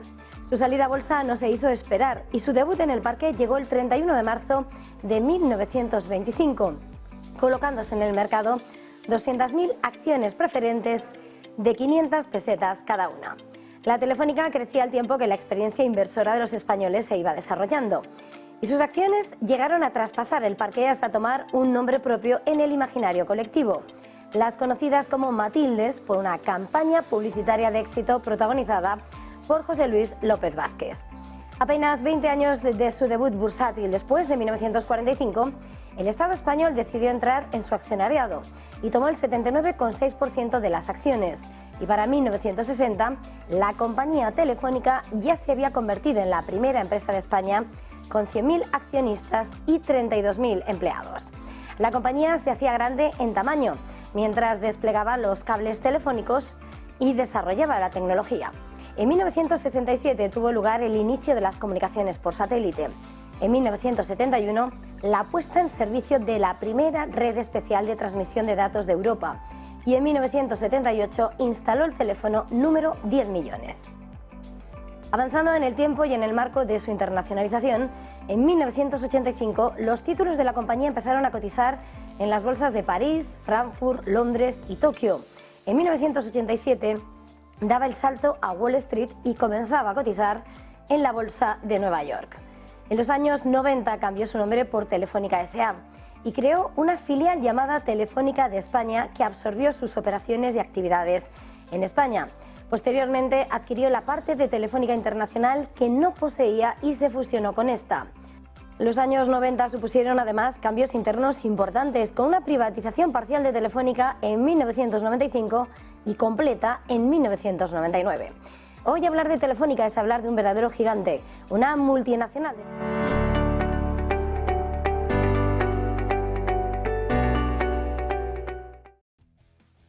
Pues cuando os digo que hoy tenemos programón es porque tenemos programón y es que están pasando un montón de cosas y entre todas las cosas que están pasando pues tenemos que mirar un poquito hacia adentro también, porque ya sabéis que el mundo se está moviendo estrepitosamente, pero dentro de Europa hay una cosa muy chiquitita y muy simpática que se llama España, a la que tenemos que mirar de vez en cuando, prestar un poco de atención y utilizarla para aprender un poco qué es lo que está pasando en el contexto global. Y para eso tenemos nada más y nada menos que Iván Ayala, profesor de Economía Aplicada en la URJC. ¿Qué tal? ¿Cómo estás, Iván? Muy bien, encantado de estar aquí. Pues un placerazo. Para aquel que no conozca a Iván Ayala, es economista destacado, ha asesorado a diversas instituciones sobre políticas económicas y ha publicado varios estudios sobre la economía española. Teniendo esto en cuenta y viendo un poco el currículum de Iván, no puedo por menos que comentar un poco las crisis que hemos vivido en España en estos últimos años y bueno, pues ver un poco qué errores se han cometido en la gestión económica del país que han exacerbado un poco los problemas que estamos viviendo a día de hoy, Iván. Sí. Pues, a ver, es verdad que en los últimos años han pasado muchas cosas, hemos pasado por diversas crisis. Yo creo que el inicio de la nueva etapa empieza con la crisis de 2008, esa hipertrofia del sector de la construcción que nos dejó 3 millones de desempleados, ¿no? Fíjate que llegó a ser un 11% del PIB, 12% del total del empleo y eso se ha desinflado, ¿no? Ahora no es más del 6%, por ejemplo, el empleo. Y entonces esto ha generado pues, que necesitamos buscar otras fuentes de crecimiento que no tenemos en estos momentos. Es cierto que la crisis financiera tuvo un problema, un gran problema, esta hipertrofia del sector de la construcción que supuso bueno, pues menores recursos para otros sectores, como el industrial, por ejemplo, pero sobre todo lo que creo que digamos, hay más consenso es en el que la gestión de la crisis digamos, supuso un gran impacto económico para España. Fíjate que se incrementó hasta 70 puntos el ratio de deuda sobre el PIB. 70 puntos, del 30 y pico a más del 35 más o menos al 105 en la anterior crisis, ¿no? Esto es una barbaridad. Claro, luego nos hemos ido recuperando con dificultades. En 2019 ya llegábamos con dificultades, no es que estuviera la cosa perfectamente resuelta y ¡pum!, cae la crisis del COVID, ¿no? Esto fue la crisis del COVID y todas las sucesivas, la crisis de inflacionaria, la de los alimentos, la crisis climática. Y todo esto, bueno, pues ha hecho que nos enfrentemos a una situación complicada. Sí es cierto que tenemos una situación completamente diferente hoy en día. Yo creo que la gestión, tanto en España como en Europa, ha sido francamente diferente de la crisis, y esto ha hecho que, si bien, por ejemplo, en España incrementamos alrededor de entre 10 y 20 puntos la deuda con respecto al PIB, ya hemos recuperado la situación prepandémica en términos de deuda PIB, ¿no? Entonces, ¿esto por qué ha sido? Pues fundamentalmente porque las políticas macroeconómicas en Europa y en España no han ido hacia la austeridad, primero. Segundo, porque ha habido políticas de mantenimiento de rentas. Tercero, porque la Unión Europea ha suspendido las reglas fiscales, y esto es algo que creo que deberíamos hablar, porque es el abismo al que se enfrenta España el año que viene, no solo España. Y esto ha permitido, pues, tener una política expansiva que no ha generado tal destrucción de empleo. Esta es la situación que tenemos ahora. Eso hablando que no ha generado tal destrucción de empleo, teniendo en cuenta la tasa de desempleo que tenemos en España. Eso es, efectivamente. Que es inmensamente superior a la del resto de Europa. La tasa de desempleo que tenemos es superior a la de Europa por muchos motivos, ¿no? Tenemos un desempleo estructural muy elevado, probablemente por diversos factores. Uno es el mercado de trabajo, pero sobre todo yo creo que son las políticas macroeconómicas que se han aplicado en España, que han ido fundamentalmente al control del, lo que se llama el equilibrio presupuestario. Y esto ha impedido que tengamos unas tasas de desempleo más reducidas, ¿no? O que tengamos la tasa de desempleo más elevada después de Grecia, o que tengamos la tasa más elevada de desempleo juvenil de toda la Unión Europea. Y esto fundamentalmente se debe, como digo, a que pues el corsé macroeconómico de la Unión Europea no permite que España genere políticas fiscales para reducir el desempleo, ¿no? Tenemos una tasa de desempleo o de participación de la mujer en el mercado de trabajo menor que la media europea. Tenemos una tasa de desempleo juvenil mayor, la más alta de la Unión Europea. Tenemos una tasa de desempleo de los mayores de 55 años mayor. Y hay una cosa que también me gustaría señalar: tenemos una tasa tenemos un empleo público, una participación del empleo público menor de lo que hay en la Unión Europea. Todo esto hace que tengamos un desempleo mayor, un desempleo estructural mayor, que la economía española tenga mayores dificultades. Si esto unimos a la imposibilidad de generar políticas macroeconómicas cuyo enfoque sea el pleno empleo, pues esto hace que España esté sufriendo de esta situación, ¿no? Pero ahora, Iván, yo me imagino que soy un espectador de Negocios Televisión y vivo, no lo sé, me lo invento, en Florida o en Argentina, donde sea, digo, pero vamos a ver, si España tiene la tasa de desempleo juvenil más grande de la Unión Europea, será el último país, económicamente hablando, de la Unión Europea, porque, lógicamente, esa tasa de desempleo hace que el país no crezca y que, por tanto, su PIB sea más bajo. Y, sin embargo, no es así. Claro, esto que señalas es fundamental, porque es verdad que todo esto que estamos diciendo, fijaos que del 2000, la tasa AROPE, que es la de la proporción de personas que están en exclusión o en riesgo de exclusión o pobreza, efectivamente, ha incrementado 6 décimas del año pasado a este. Esto se produce, no es el incremento de más de 10 puntos de la anterior crisis, son 6 décimas. Pero se produce en un momento con crecimiento económico y con un crecimiento que es con un diferencial con respecto a la Unión Europea.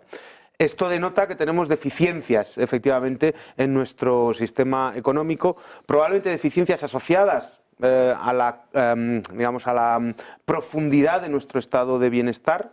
Fíjate que una de las principales cuestiones de por qué en España ha subido esos 6 décimas en la tasa de Europe del 2023 al 2024 es por las familias monoparentales.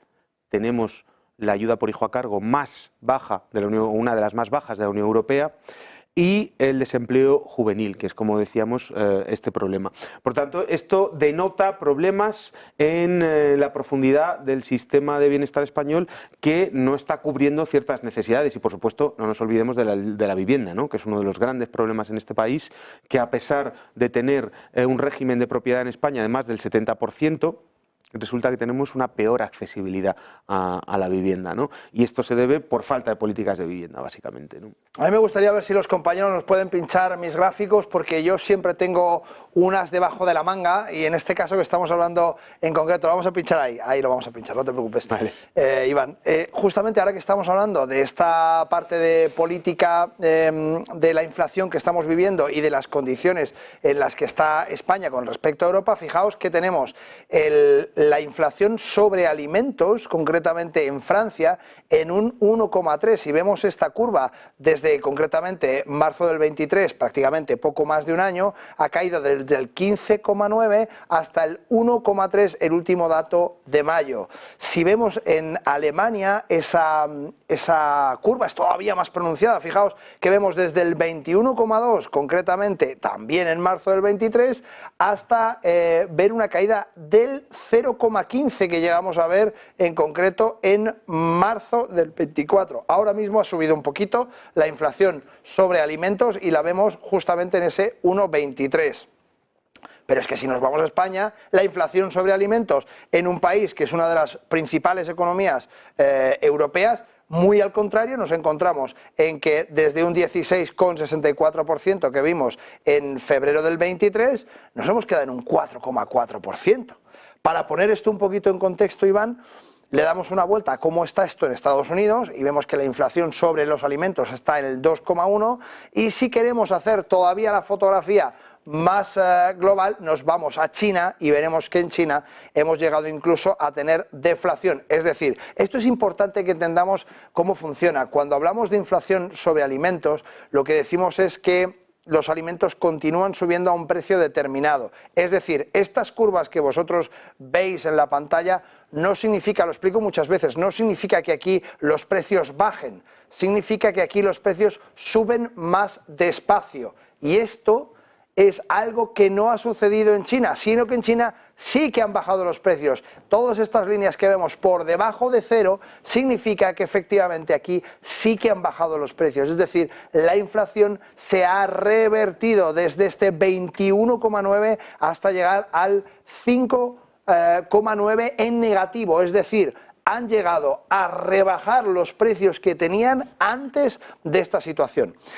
Perdona que te haya hecho este inciso, pero yo creo que es importante contextualizar un poco para los espectadores que entiendan en qué posición estamos con respecto a la inflación, con respecto a la política económica y a la situación en la que se encuentra España. Porque yo entiendo que si yo viviera en Florida y estuviera viendo este programa diría, pero ¿cómo es posible todo esto que están contando de España, siendo uno de los primeros 10 países de toda la Unión Europea? ¿Cómo puede pasar?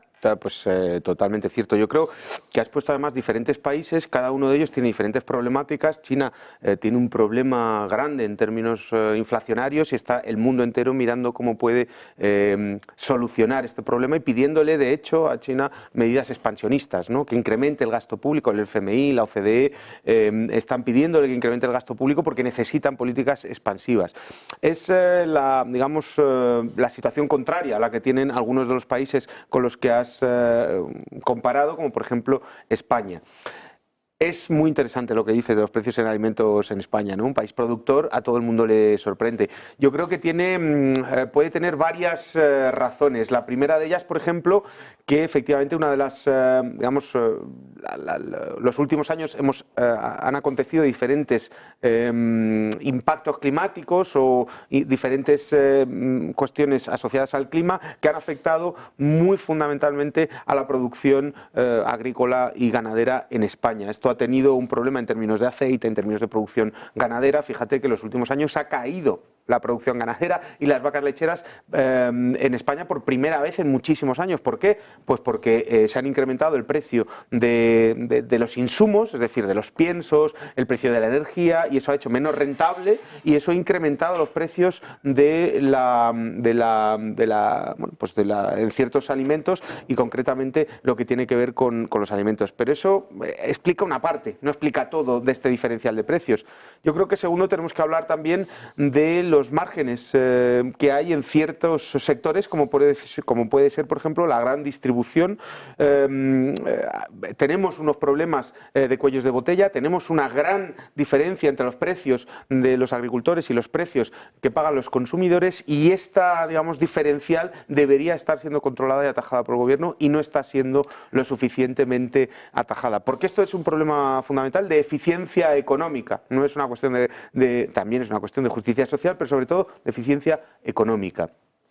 Aquí, Iván, yo voy a ser un poco abogado del diablo y voy a irme un poco al otro lado, porque si bien evidentemente nuestros agricultores y toda la gente que trabaja en el campo lo hace muy duramente para que nosotros recibamos esos alimentos, y sabemos que en la cadena de distribución queda una gran parte del beneficio, lo que estamos viendo últimamente es que muchos de esos productores deciden arrancar per se su propio negocio, vender online. Ahora vivimos en la época de la digitalización y gracias a eso se hace mucho más sencillo que una explotación chiquitita en el campo pueda tener su marketplace, su propia página web, incluso su distribución de costes de marketing para llegar un poco más. Y sin embargo, lo que vemos es que los precios que están poniendo a la venta son prácticamente los mismos, si no más altos, que los que recibimos cuando vamos a comprar. Es decir, yo como empresario, a mí me dicen, mira, tienes la opción de quitarte todos los costes de distribución, de quitarte toda esa cadena de distribución por medio que se come tu beneficio, y vas a poder vender tu producto directamente al consumidor final. Con lo cual, me lo invento, de 20 céntimos que me pagas el kilo de naranjas, lo puedes vender a 2 euros y estará 1,5 € más barato que en las fruterías. Entiendo que cuando un productor vende 150.000 kilos de naranjas, no es lo mismo que si tiene que enviar una caja de 5 kilos y que eso tiene unos costes asociados distintos. Pero hombre, yo creo que puede haber un camino intermedio, sí, ¿no? Sí, hay que ver cuáles son los precios que se contabilizan cuando decimos que los productores que ofrecen en online son más caros. Hay que ver, quiero decir, cuáles son los tipos de explotaciones, los tipos de productos para ver si son comparables con respecto a los precios que hemos mostrado.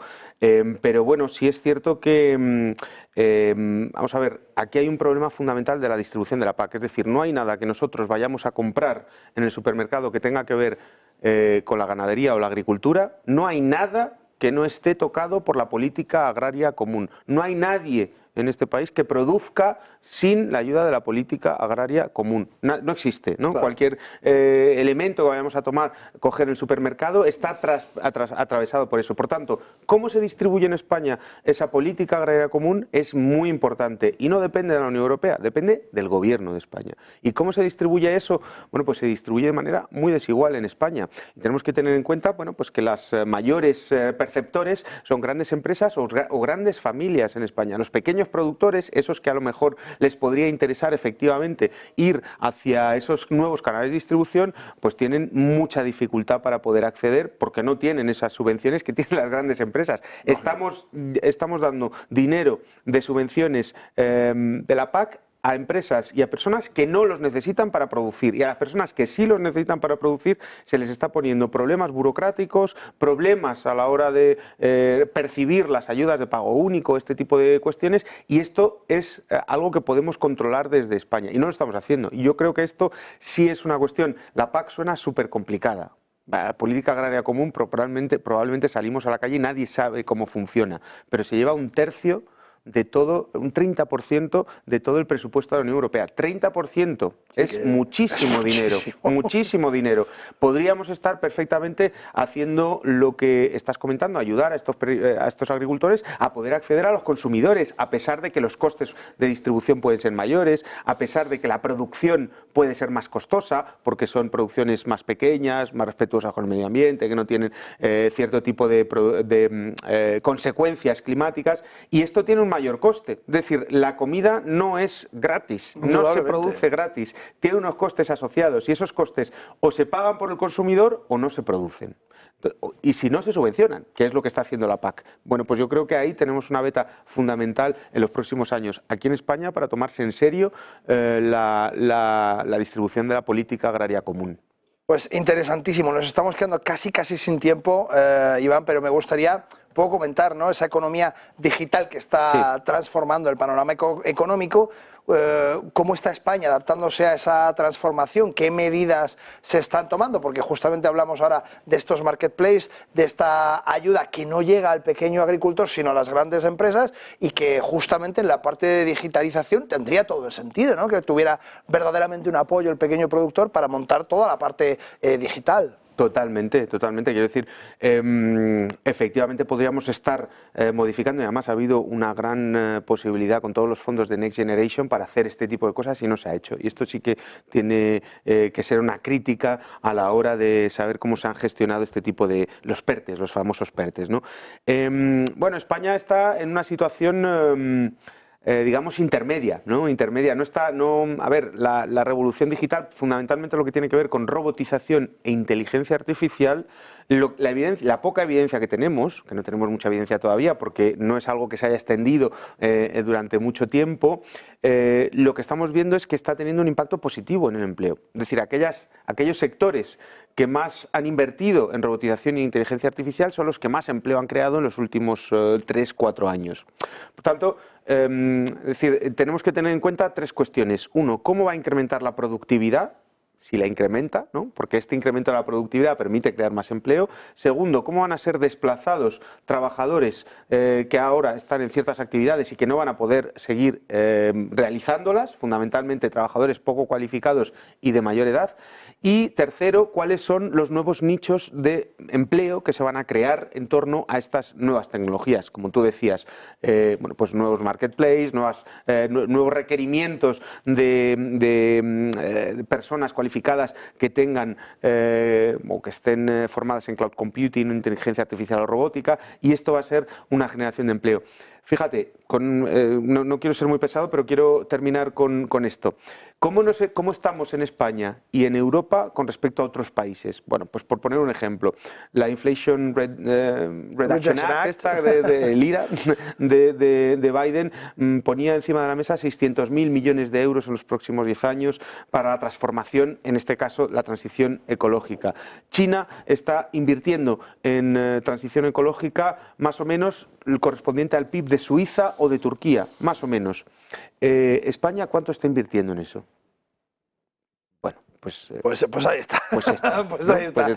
Pues me dejas justamente la pelota en el tejado, Iván, cosa que te agradezco muchísimo, porque en nuestra siguiente entrevista vamos a hablar exactamente de eso, de cómo está afectando esa digitalización, la inteligencia artificial en la productividad, en la parte laboral. ¿Nos quitará trabajo? ¿No nos lo quitará? No os vayáis porque voy a despedir a Iván Ayala, pero vamos a volver con un entrevistón que nos va a esclarecer muchísimo sobre esa situación de inteligencia artificial. Más productividad, más empleo, menos empleo, no lo sabemos.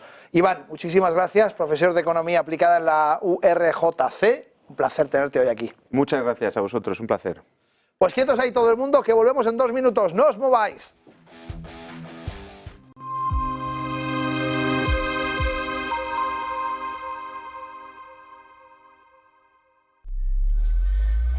Bien, ¿cómo me garantizarás que mis fondos estarán seguros contigo? Estarán súper seguros.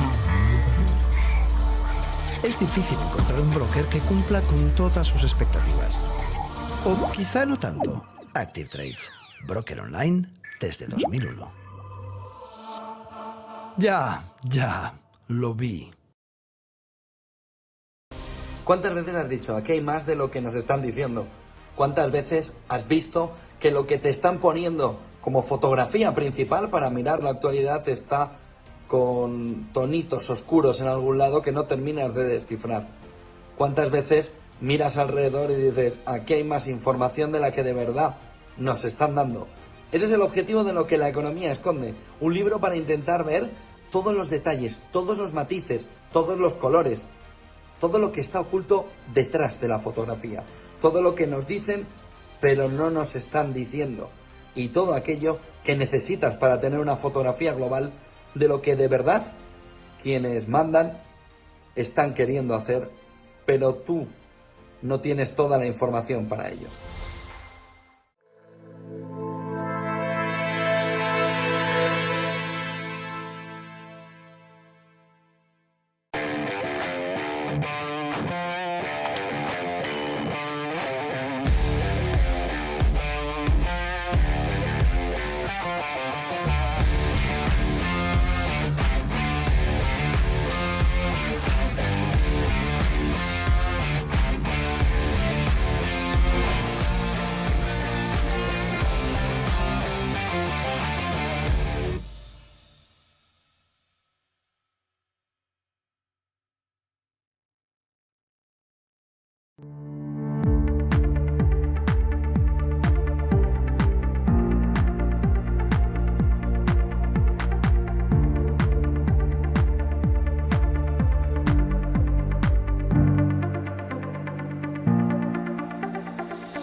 ¿Cuántas veces has dicho, aquí hay más de lo que nos están diciendo?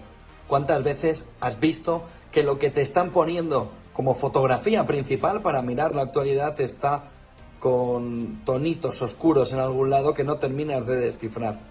¿Cuántas veces miras alrededor y dices, aquí hay más información de la que de verdad nos están dando?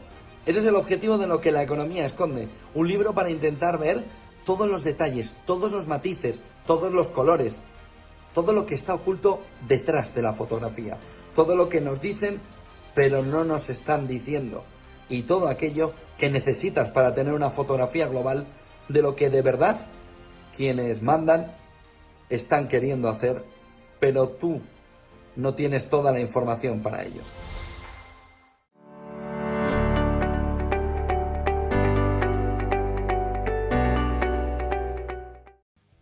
Pues estamos de vuelta y es que os decía que no os podíais ir porque estamos hablando justamente de algo que nos preocupa muchísimo a todos y es que la IA nos va a quitar el trabajo, lo estamos oyendo. Llega Skynet, acaba con nosotros, la productividad se va a disparar y nosotros aquí no pintamos nada, estamos para irnos a las Maldivas y disfrutar, ¿o no? Juan Antonio Muñoz, CEO en Skiller Academy, ¿qué tal? Un placer estar hoy contigo, Javier.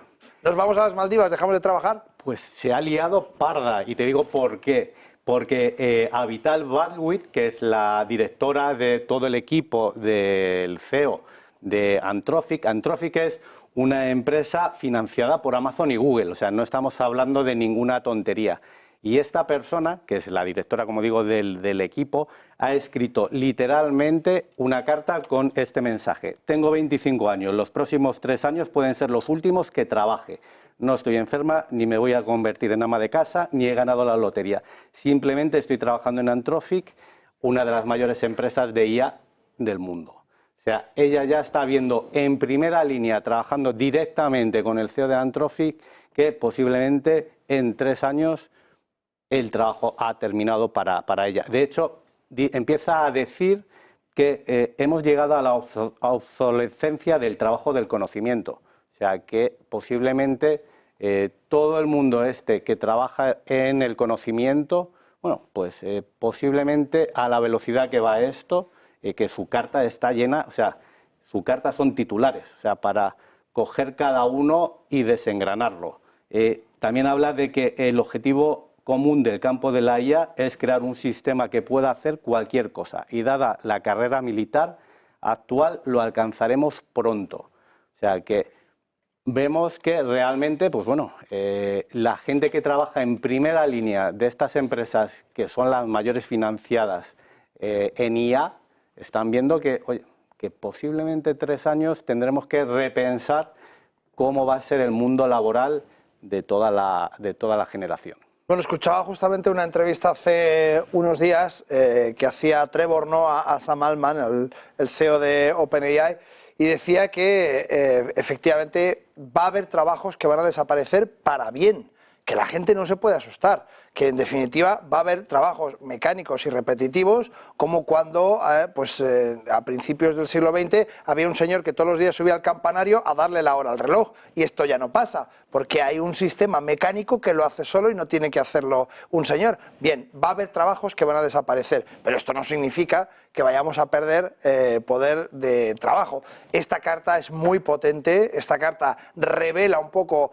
el pánico, porque evidentemente el enfoque no es mira qué bien que en 3 años no necesito trabajar más porque la IA me va a resolver la vida, sino todo lo contrario. Claro, es que la carta, ya te digo, ha generado un terremoto en las redes sociales. ¿Por qué? Porque no estamos hablando de cualquier persona, estamos hablando de la persona que dirige el equipo, la gente, el capital humano de una empresa como Anthropic, que está trabajando directamente con el director general. O sea que si alguien tiene la visión de qué es lo que está pasando, son ellos. Y el mensaje está claro. De hecho, en su carta habla de España. A mí me sorprendió, dije, ¿cómo puede ser que hable de España? Mira. Y habla de nosotros, del colapso de la industria de la construcción, que ahora el profesor Iván Ayala comentaba de ese terremoto que hubo. Y ellos empiezan a analizar lo que pasó en España, en ese colapso de la industria, para prever lo que nos puede pasar ahora con la llegada de la inteligencia artificial, porque están preveyendo un terremoto de esas magnitudes. De hecho, una de las cosas que comentaba es que o sea, de todos esos desempleados, o sea, la salud empeoraba en un gran porcentaje de ellos. O sea, que había mucha gente que, debido a no tener un empleo, su salud empeoraba. Y hablaban también de que tenemos que considerar los efectos que tendrá el desempleo cuando abarque a una civilización entera. O sea, estamos hablando ya de palabras serias de alguien que se supone que, siendo la directora del equipo que trabaja directamente con el CEO de Anthropic, sabe de lo que habla. Y está hablándonos ya de que tenemos que tener en mente los efectos del desempleo cuando abarque a la civilización. O sea, que tendremos que repensar un poco, pues, ¿no?, toda la sociedad como la conocemos. Justo decía en esta entrevista que te comentaba Sam Altman que efectivamente los cambios por parte de la inteligencia artificial serían mucho más lentos de lo que la gente cabe esperar, es decir, de lo que en nuestro imaginario se está proyectando, porque claro, vemos crecer tan rápido la inteligencia artificial que exponencialmente decimos, bueno, si esto es así, dentro de 6 meses, ¿qué va a pasar? Y dentro de 2 años, ¿qué va a pasar? Entonces decía, bueno, realmente para los early adopters no va a ser un problema, pero para las generaciones en sí el crecimiento va a ser muy rápido. Es verdad que no lo va a ser tanto como para dejar a la gente sin trabajo y que efectivamente justamente esto que comentas, que va a haber estos desajustes y que de verdad va a haber gente que se va a encontrar totalmente fuera de lugar, va a suceder porque la evolución de la inteligencia artificial no va a permitir un sorpaso tranquilo, sino que, por supuesto, este aumento de productividad aplicado a quienes sí que estén como early adopters dentro de la inteligencia artificial, pues lógicamente les va a beneficiar mucho. Pero tengo un montón de noticias, porque es que la parte tecnológica hoy ha pasado de todo, y yo me lo he guardado para hablarlo, evidentemente, con Juan Antonio, como no puede ser de otra manera, que es un gran entendido en todo lo que tiene que ver con tecnología, y me gustaría comentarte varias cosas. La primera, vamos a hablar de Nvidia, que hoy se ha convertido en la empresa más valiosa del mundo, destronando a Microsoft, mientras que sus chips siguen desempeñando papel central en la carrera por dominar el mercado de la inteligencia artificial. ¿Qué cuánto? Pues ha pasado, fíjate, lo subieron un 3,2% y se ha colocado en 3.326 billones de dólares al superar a Microsoft, justamente. Así es que, bueno, pues tenemos esa nuevo rey del mambo que durante mucho tiempo ha sido Microsoft, y Nvidia por fin se lo ha comido con patatas. Yo veía hoy un gráfico que no sé si tendrás por ahí, sí, que hablaba de las ganancias en ese market capitalization de Nvidia, que era casi el 60% de esas ganancias, comparado contra otro 40% que han hecho 1000 y pico empresas. O sea, que es que el potencial que tiene Nvidia ahora mismo es que yo no lo había visto nunca. O sea, es increíble, y por eso creo que todo este mundo de la inteligencia artificial va a la velocidad que va, porque hay una cantidad de inversión que no para de llegar. No solo eso, sino que si, como comentaban en esta carta que se ha convertido en viral, si en esa carrera militar y armamentística está también metida la inteligencia artificial, es normal que vaya a tener toda la inversión que podamos imaginar. Máxime en un escenario de guerras por un sitio, guerras por otras, guerras por aquí, guerras por allá. Ojo con China, que tenemos ahí a China agazapada con el tema de Taiwán también, y con una complicación importantísima. Si China entra en guerra con Taiwán, va a ser también una auténtica hecatombe. Y hay, como tú muy bien dices, una cantidad de desarrollos de inteligencia artificial militares que no sabemos y que no vamos a saber hasta dentro de bastante tiempo, que está revolucionando el panorama totalmente. Por eso yo creo que esta carta ha generado ese terremoto, porque sí que es verdad que hay un discurso un poco abierto, pero sí que cuando se ha filtrado todo esto, cómo lo ve a alguien que está dentro en primera línea, da mucho que pensar. También uno de los retos que veo es el tema eléctrico. Parece una tontería esa red de transporte eléctrica. De hecho, el Consejo de Ministros creo que ha aprobado ahora una nueva actuación sobre esa red de transporte, pero todas las eléctricas dicen que echan en falta unos 6.000 megavatios que eso nos pueden poner en riesgo un valor de riqueza estimada de 60.000 millones de euros. ¿Por qué esto es importante? Porque en todos los informes que está haciendo Estados Unidos se prevé que la necesidad energética se va a multiplicar por 2 para el 2026. O sea, que los países que no estén preparados para toda esa necesidad de todos estos centros de datos, porque al final la inteligencia artificial no para de utilizar datos, de todos estos chips que decimos que ahora son el nuevo petróleo, si no tenemos una red de transporte eléctrica que pueda alimentarlos, no vamos a ir a ningún lado. Y sí que hay una agenda que siempre nos han vendido, o sea, que siempre se habla, oye, del vehículo eléctrico, necesitamos puntos de recarga para el vehículo eléctrico, toda esa agenda sostenible, toda esta necesidad eléctrica. Si no hay realmente una apuesta por tener una red eléctrica de calidad, aunque tengamos los chips que son el nuevo petróleo, no vamos a ir a ningún lado. Y eso, las energéticas lo están informando desde hace mucho tiempo. De hecho, creo que hay algunas que están apostando fuerte, como Iberdrola, que creo que van a invertir 21.500 millones de euros en expandir esa red de transporte, pero o sea, hace falta que el gobierno diga, ostras, que en esta guerra que estamos viendo que Estados Unidos no para de posicionarse con la IA, China, que empezamos a ver que va fuerte, ostras, que ¿dónde está Europa? ¿Dónde está España en ese crecimiento que tenemos que hacer?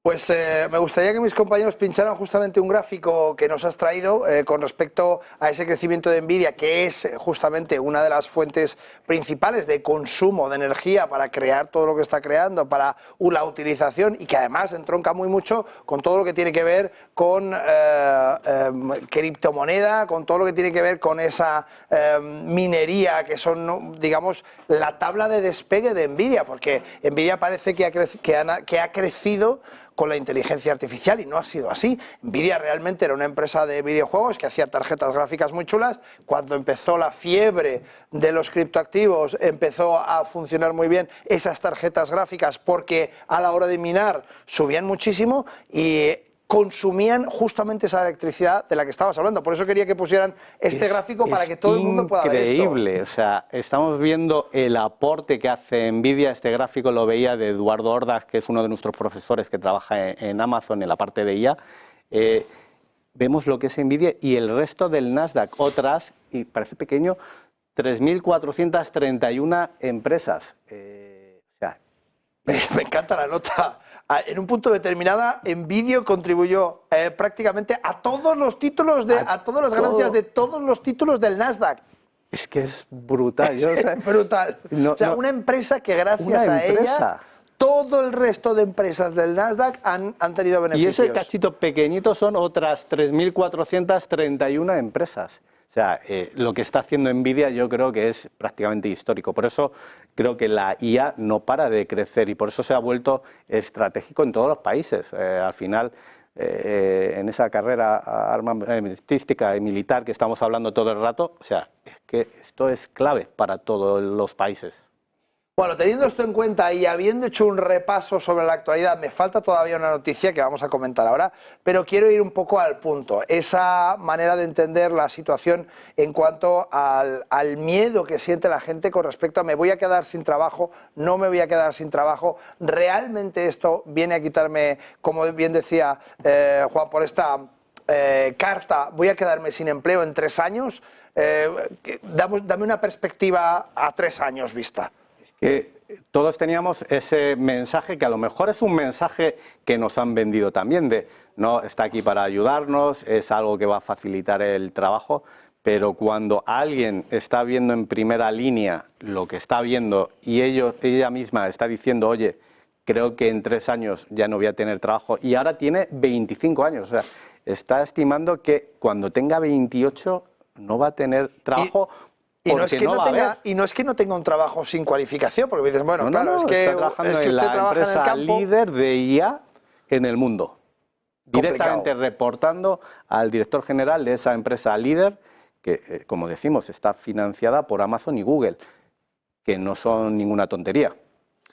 Pues no lo son, desde luego. Miremos un poco hacia el futuro y digamos, a ver, ¿cómo te imaginas los próximos 10, 20 años con respecto a la IA y a la automatización de todo lo que viene por delante? Cuéntame un poco. Yo creo que va a ser algo imprescindible en el crecimiento de los países. Y los países que vayan por detrás lo van a tener más complicado.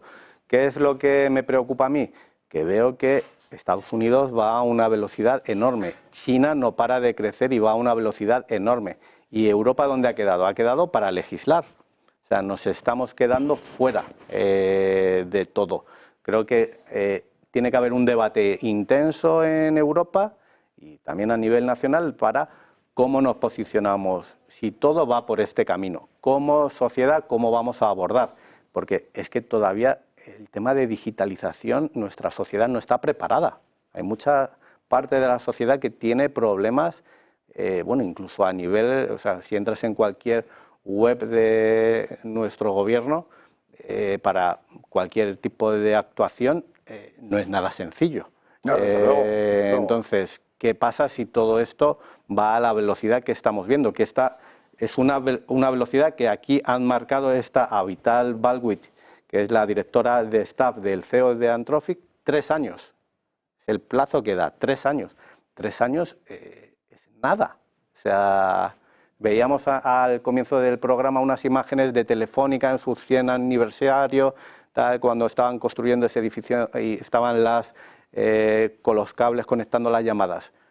Estamos hablando de un cambio tan radical en 3 años. Sí, pero en esto hay una cosa que hay que apuntar un poco, Juan Antonio, porque en definitiva estamos pensando en 3 años en un país súper desarrollado, con la mejor empresa del mundo mundial, pero claro, todos estos ciudadanos que no se adecúen a esta tendencia tan importante tendrán que ir a entornos, a ecosistemas donde esa tendencia no sea tan pujante, porque evidentemente yo que conozco bien, por ejemplo, la administración de Luxemburgo, se hace todo online, en un momento, y te contestan en 3 minutos. Tú mandas un mail al ayuntamiento de Luxemburgo y te contestan en 3 minutos. Y dices, no puede ser, esto tiene truco. No tiene truco, tiene un filtro correcto, aplicado de manera correcta, y hay una serie de machine learning que no podemos calificar como inteligencia artificial, aunque lo es, pero que son procesos en definitiva que mediante bots organizan correctamente el trabajo y le llega al señor que está pues tranquilamente tomándose un café en su despacho. Esto en España no pasa. En Francia es 20 veces peor que en España, si cabe la burocracia. Entonces, todos aquellos que estén encontrando en la punta de lanza de la tecnología, Estados Unidos, China, tendrán que irse a sitios donde la tecnología no sea punta de lanza, como es Europa, como es África, si me apuras, como es Sudamérica, como es, en definitiva, otras zonas de este multiverso multipolar en el que nos encontramos viviendo ahora, donde la tecnología no lo es todo. Yo lo que veo es que la apuesta por los chips, y vemos cómo se ha vuelto algo estratégico para países como Rusia el tema de los chips. ¿Por qué? Porque saben que en un futuro muy cercano es en donde va a estar todo. Si tu sociedad no se prepara para eso, lo que vamos a encontrar son países a diferentes velocidades. Y nosotros tenemos mucho que remar en Europa. O sea, no creo que vayamos en la punta de lanza. O sea, estamos bastante atrás. Creo que nos tenemos que poner las pilas en muchos temas para intentar estar un poco más cerca, no te digo igualarnos, pero un poquito más cerca que el resto.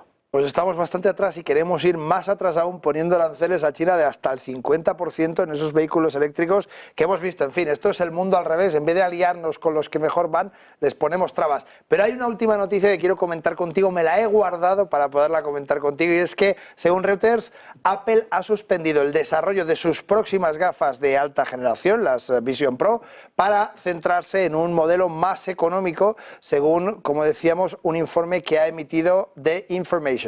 La compañía sigue trabajando en una versión más asequible, con menos funciones, segmentando Vision y Vision Pro tal como lo hace en los iPhone. Su lanzamiento está previsto para finales de año y la decisión se produce mientras Apple intenta impulsar las ventas de esas Vision Pro por $3.500, unas gafitas estupendas para hacer el mono con ellas y parecer idiota por la calle, porque eso evidentemente no lo puedes usar por la calle. Se ha mostrado una demanda mucho más lenta de lo esperado. No entiendo por qué. Apple planea vender las Vision Pro en 8 nuevos países, incluidos China y Japón. ¿Qué me cuentas de esta noticia? ¿Qué está pasando en Apple? Algo está pasando en Apple. Algo se está haciendo mal. Nunca han estado dando estas vueltas que están dando ahora. Se hablaba, o hace muy poquito, Elon Musk criticaba una de las decisiones que había tomado Apple, que era incorporar OpenAI, el conocido ChatGPT, dentro de todos sus dispositivos. Y Elon Musk decía que si era así, él iba a estar fuera del ecosistema Apple. Y no solo eso, sino que iba a prohibir en todas sus empresas el uso de iPhone para que ninguno de los datos de sus empresas fuera a los servidores de OpenAI. Entonces, ¿qué está pasando en Apple? ¿Por qué no están tomando ahora las decisiones correctas? Está claro que un dispositivo, de hecho, había gente que intentaba vendernos un poco el Vision Pro y las gafas, diciéndonos que nos iba a ayudar a pasar la aspiradora por casa, que nos iba a poner puntitos para saber por dónde hemos pasado la aspiradora. ¿Quién va a pagar, si pagas 100 euros por un aspirador, 3.500 por saber si has pasado bien la aspiradora? O sea, yo creo que Apple tiene que pensar bien hacia dónde quiere evolucionar, porque estamos viendo que las empresas que tienen claras las ideas, como hemos visto en Nvidia, o sea, están arrasando. O sea, y las empresas que no tienen claro dónde van, si van al metaverso o vamos a OpenAI o hacia dónde vamos, bueno, pues está claro que tienen que pensar. Pues Juan Antonio, Muñoz, CEO en Skiller Academy, muchísimas gracias por venir al plató. Es siempre un placer echar un ratito contigo. Hoy tendríamos para hablar una horita, pero como poco, porque entre la actualidad y todo lo que sabes de tecnología y de inteligencia artificial, siempre es un placer recibirte. Un placer, Javier. Pues muchísimas gracias. Nosotros nos vamos a ir a publicidad y a la vuelta de publicidad os voy a contar una noticia importantísima, una última hora que está perfilando en este momento redacción para pasármela correctamente. Así es que quietos todos ahí y en cuanto volváis os cuento algo importante, ¿eh?